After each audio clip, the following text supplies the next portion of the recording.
Alright, this is going to be a quick video demonstrating how to use a slant board for inversion and eversion stretching. So you can go about it pretty much in two ways. You can either set up in like a half kneeling position, kneeling on the ground, which is what I prefer to do, just because it's a little easier to kind of maintain that position. You can also do it standing, which I will go over later on in the video. So do eversion stretching.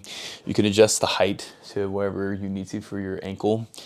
Mine's on like the second setting. I'm going to take my foot, and I usually like to start by kind of painting my pinky toe down and then setting my feet so they're a little bit splayed apart.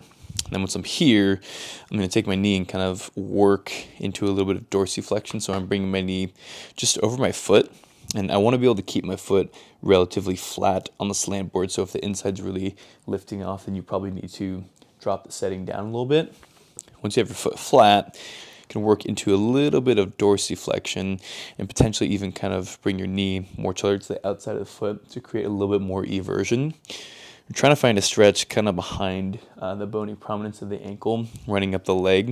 And you might need to kind of play around with your knee positioning a little bit to find that stretch. Once you kind of find that good line of tension, you're just going to hold for the prescribed amount, usually about 90 seconds to 2 minutes plus. Just do your best to stay as still as possible. Once you kind of get to that desired time point, you can come out of it. Do the same thing on the other side. For inversion stretching, it tends to be a little bit easier to get into the position. You're just going to take your foot. I like to kind of rotate my foot up so the big toe is more towards the top part of the slant board as opposed to just having it straight on. I just find it gives me a better stretch personally.